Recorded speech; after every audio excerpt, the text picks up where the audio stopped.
Hey guys, this is Sruthy Chakravarthi, and today we'll be looking into getting a clarity over the questions. Should I have kids? Am I ready to have kids? Or did I take a correct decision by having kids? Let's divide our answer into two parts. The reasons to not have kids and their consequences. The reasons to have kids and their consequences. The first and foremost reason to not have kids is because the society is asking, the relatives are asking, the grandparents are asking. See what happens when you take a decision to have a kid depending on this. First of all, the society is filled with narcissistic people who wants to highlight your negativities, who wants to highlight your weaknesses, who wants to beat you when you are down. There is no fairness here, and they want to make you weak psychologically as much as possible so that they could get a feeling of winning. Let us see how to differentiate between an ill-intentioned person and a well-intentioned person. So if an ill-intentioned person is posing a question, their question is always, don't you have kids? It is more of a taunt rather than a question. They are not asking you any explanation for the reason. They don't want to hear your side. They are not giving you an opportunity to explain yourself. They are just taunting you. But while a well-intentioned person is going to ask you, why are you still not having kids? They are giving you an opportunity to explain yourselves. They are ready to hear your problems, and sometimes most of them posing these questions are also ready to help you. So don't make the decision of having a kids based on an ill-intentioned person's question. Okay, no matter what you do, they are trying to find a way to taunt you, to point out your weaknesses, and even if you have kids, they are going to comment on your upbringing. They are going to comment on their personality. So if you keep making decisions based on their view, well, you are doomed. And if you closely observe your best friends, your near and dear, the so-called well-intentioned people in your life are not going to pose this ill-intentioned question. They are either giving you suggestions, they are either giving you advices, or they are trying to hear to your side of the story. So never make a decision to have kids just to answer these ill-intentioned people. One more reason to not have kids is to make your relationship stronger.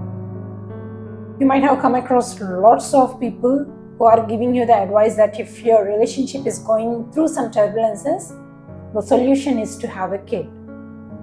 It is not the case. Because of this one advice, most kids are confined to a single parent families. You must have come across lots of divorces. There are so many single parents these days. It's not a bad thing. Most of the times they are trying to get out of their abusive marriages, which is a good thing, which is giving a right message to the kid to not tolerate any abuse, not even a marriage. But what's happening recently in most cases is one of the spouse is trying to use the kid as a leverage to control the other one. Let me explain this by using a couple of examples that I personally came across. So, the husband is a good person, he's very responsible, and he's earning well, but he has a lot of self-respect. He cannot be controlled.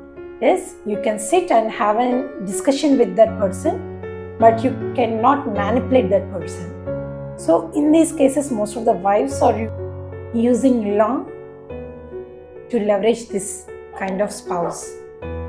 So they are saying that if you don't listen to me, I'm going to take my kid and go away. If you don't listen to me, if you don't do what I'm telling you to do, your kid is not going to have a father. So this is the kind of abuse women are using on their husbands. Yes, there is other way also. Let us suppose the woman is a responsible one and the husband wants to keep abusing her. So they are using the kid as a leverage so that she would tolerate all the abuse for their kid. She doesn't want the kid to have a single parent, so she is going to take his abuse and gets ready to be abused their whole life. What are the consequences such kind of marriages are going to have on their kids? So if you are in the abusive relationship just for your kid, they are going to look at this whole abuse, and either they are going to believe that abuse is natural and be abused in their own relationship in the future, or they are going to become the abuser in their relationship. So you are not doing any favor by staying in this relationship. So if you are the one being manipulated by your spouse, so it's better the kid has a single parent, because in the future they get an option to choose whether which parent has done the right thing, who is abusing and who is being abused. Or we are seeing lots of relationships these days because they are the child of a single parent, and this single parent has not only tried to manipulate their spouse, now they are with their kid and they are asking them to make them their priority rather than their own spouse, so that they could maintain the control over the kid. So what is this leading to? The kid is ending up either in an abusive marriage, or their kids are also going to end up in a single parent relationship. Remember, a kid should not be a solution to a turbulent marriage, but they should be a result of a strong relationship. And remember, if you are not the abusive one, if the abusive one got the child, remember that the child is not going to remain a child forever. They are going to grow up. They will start making their own decisions. They will start making their own judgments. And one day, they will know that the single parent that they went with is abusive and you are the innocent one. So please don't use kid to stay in abusive relationship, or don't use kid as a leverage to maintain a relationship.